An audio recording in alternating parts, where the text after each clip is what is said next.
Bersiaplah para KPM PKH, KPM BPNT, maupun KPM BST atau yang pernah mendapatkan bantuan sosial tunai dari PT POS.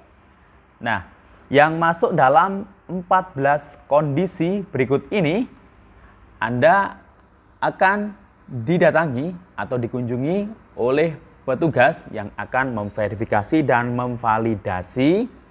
Nanti akan memfoto rumah Anda, dan berkas yang perlu Anda siapkan nanti adalah KTP, KK, kartu KKS, dan buku tabungan. Nah, bagaimana penjelasan selengkapnya? Dan nanti akan saya informasikan terkait mengenai kabar yang beredar untuk pendaftaran PKH tahap 2 melalui link WA ataupun media sosial Facebook. Nah, ini sangat berbahaya. Nanti akan saya jelaskan apakah berita ini benar atau hanya hoax belaka. Sebelum kita lanjut, jangan kemana-mana, kita intro dulu. Assalamualaikum warahmatullahi wabarakatuh. Salam sejahtera, Shalom, Om Swastiastu, Namo Buddhaya, salam kebajikan. Sobat YouTube, kembali lagi di channel saya, Sukron Channel. Apa kabar Sobat YouTube semua? Semoga Sobat YouTube semua selalu diberikan kesehatan, diperlancar segala urusan dan usahanya, dan diperbanyak rezekinya. Amin. Sobat YouTube, pada video kali ini saya akan memberikan informasi terkini mengenai program bantuan PKH, bantuan BPNT, dan juga kabar untuk KPM yang pernah mendapatkan BST atau bantuan sosial tunai. Nah, bersiaplah bagi KPM PKH, KPM BPNT, dan KPM BST yang masuk dalam 14 kondisi berikut ini. Nah, siap-siap, nanti Anda mungkin akan kedatangan tamu atau petugas yang akan mengunjungi rumah Anda, akan memfoto rumah Anda, dan yang perlu dia siapkan adalah KTP, KK, kartu KKS, dan buku tabungan. Dan kemudian nanti akan saya informasikan terkait mengenai kabar bantuan PKH tahap 3 dan BPNT, di mana kabarnya, apakah akan segera cair dalam waktu dekat atau mungkin masih lama ya.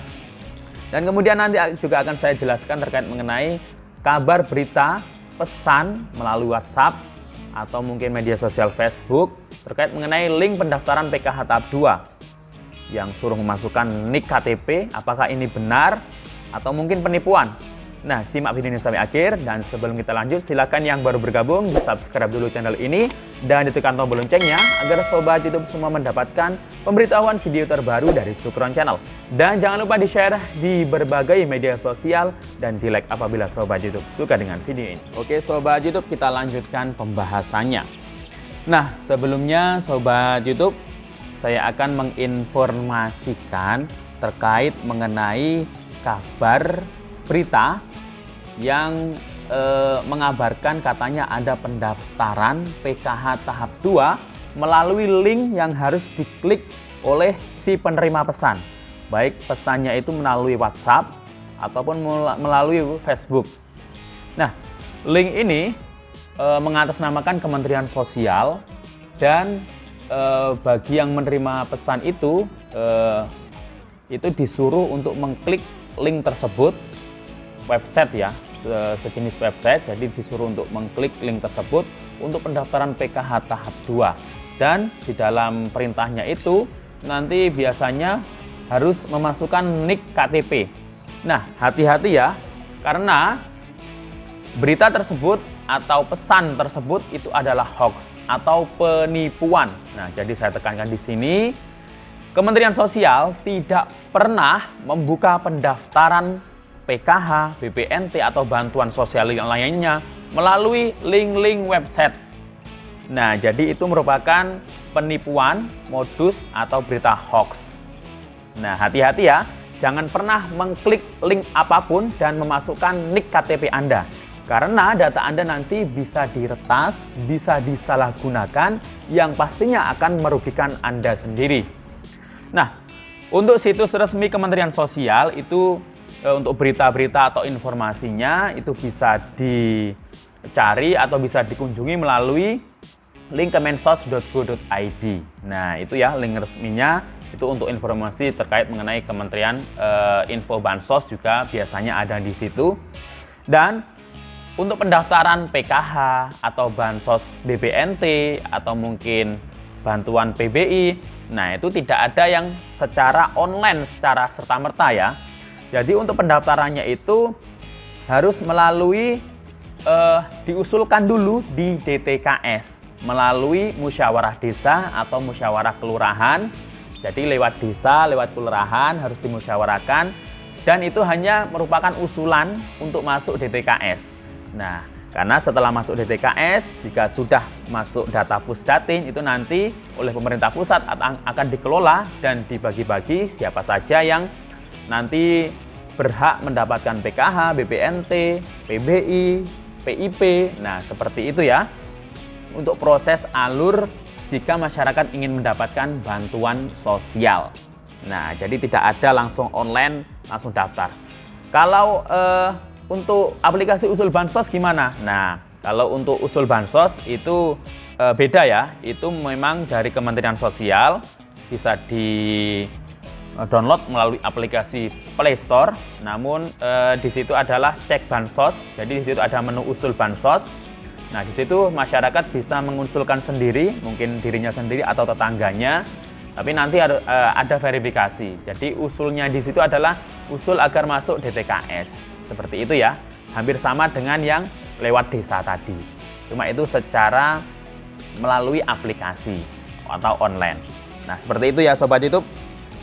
Kemudian informasi berikutnya adalah terkait mengenai KPM PKH, KPM BPNT, dan KPM BST yang masuk dalam 14 kondisi berikut ini. Nah, ini siap-siap nanti akan berpeluang didatangi petugas. Nah, ini kemungkinan akan didatangi petugas, baik itu dari pendamping PKH bagi KPM PKH.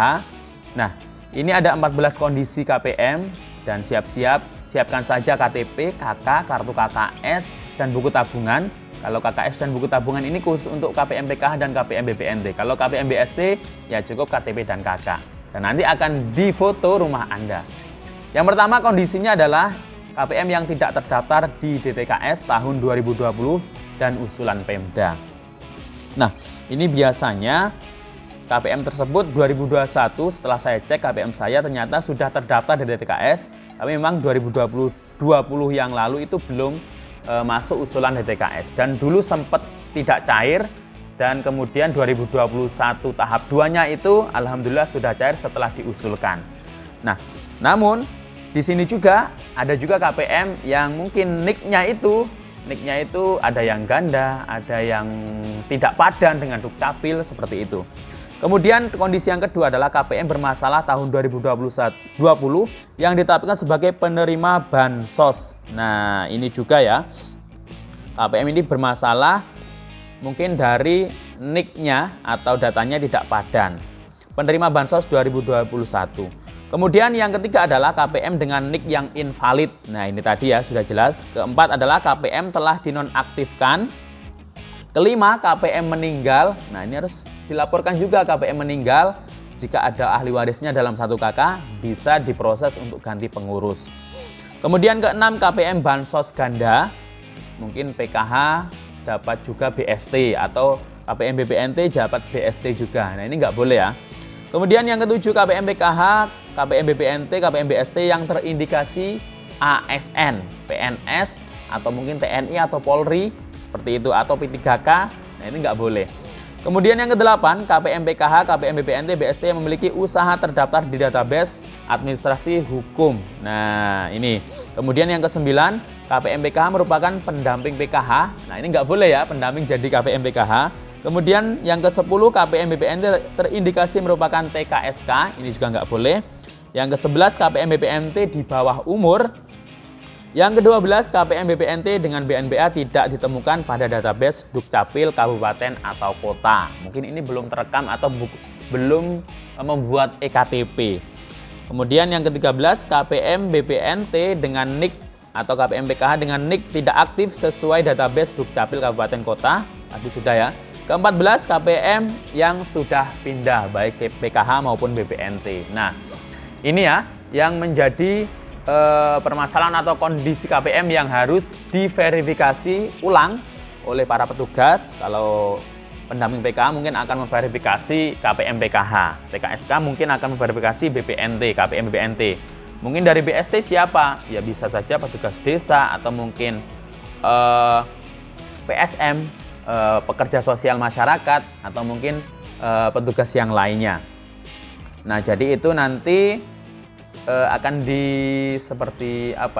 dicek lagi data-datanya, berkas-berkasnya. Nah, ini merupakan temuan Badan Pemeriksa Keuangan atau BPK yang harus diverifikasi ulang apakah itu nanti KPM-nya masih layak atau tidak.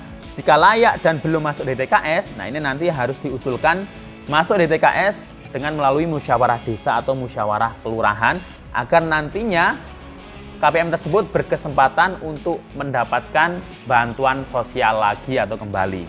Seperti itu ya Sobat YouTube informasinya. Kemudian PKH tahap 2 ini kapan cairnya? Nah, ini masih Juni ya.